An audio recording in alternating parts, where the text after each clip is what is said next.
During this holiday season, give your loved ones a gift that keeps on giving for the rest of their life. Torpedo Pot is the only affordable self-growing flower pot that ensures your future food survival. All you do is add soil, seeds, and seedlings to the flower pot and watch your plants grow. Torpedo Pot can grow nutritious food in such abundance and variety that you can produce more food than your local farm. Visit www.torpedopot.com.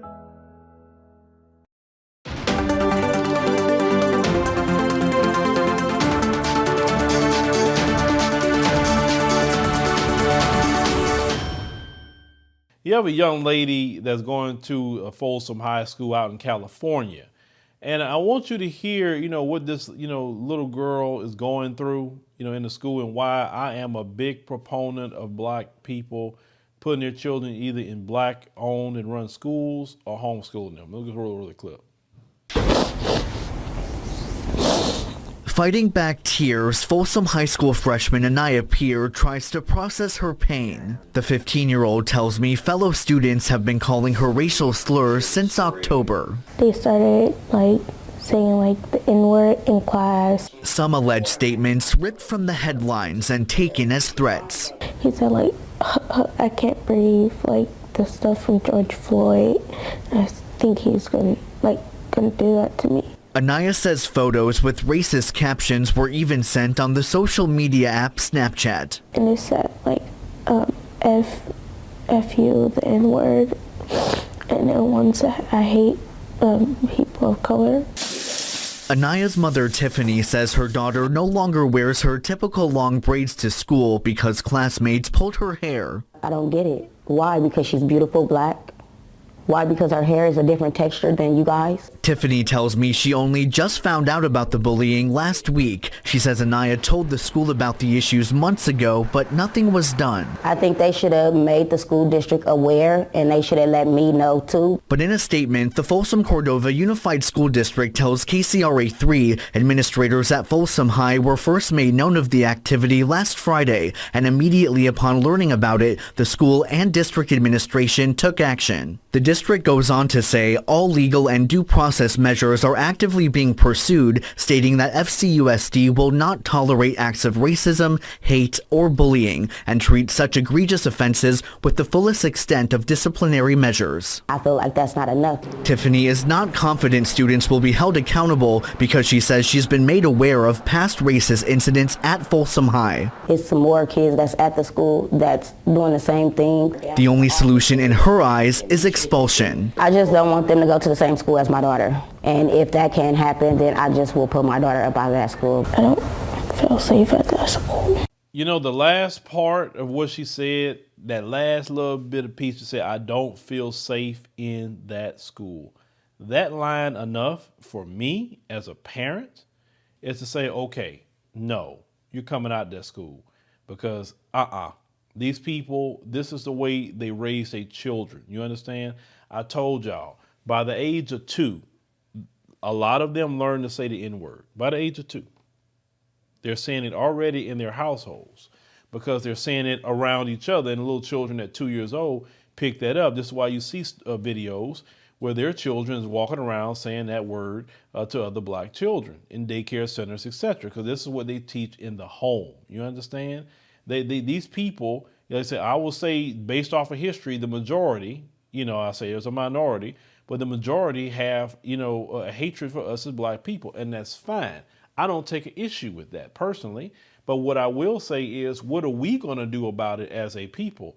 Now, we can create schools, and I'm a firm believer of creating a school, and another thing, not a charter school, because the charter school, you're asking for state funds. No, it has to be a private academy, and the reason why it has to be a private academy is because what's going on with this Black school that's here in Texas that try to start a charter school, which is getting state funds. Well, now they got this, critical race theory crap law or whatever. Now you're telling them they have to amend the curriculum because they're taking state money. You can't take state money. You're going to have your own school. You understand? So if it's not a private academy ran by Black people, then I would say sign up for a program like K-12. You can look that up. That is online academy. It's done all over the country. My child is even in it as well.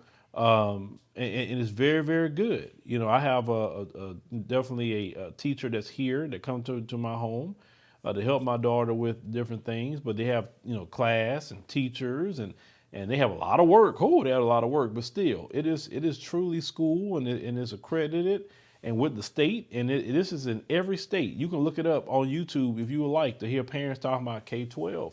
It is great. It is great to have that program. Why should we have our children subjected to this kind of racialized abuse? Why? Our children, like I said, the increase of black children being homeschooled happened during the pandemic. So now, since we already used to that, you know, homeschooling, it gives you so much freedom. If you want to travel, you know, somewhere, you can.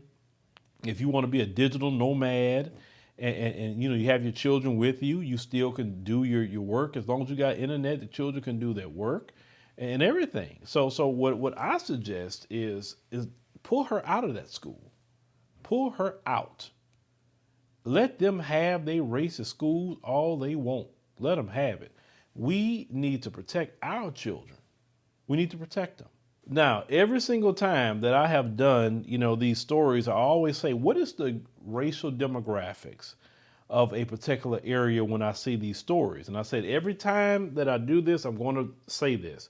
So in Folsom, California, and I told y'all about being in a low percentage base, black folks only represent 3.41%, and it's 70% white. I told y'all when your demographics are that low, you're gonna deal with more white supremacy. You got to be in places where it's much higher than that. You got to be. So this girl is probably in a all white school to the most part. Maybe some black people trickle in here and there, and that's the problem.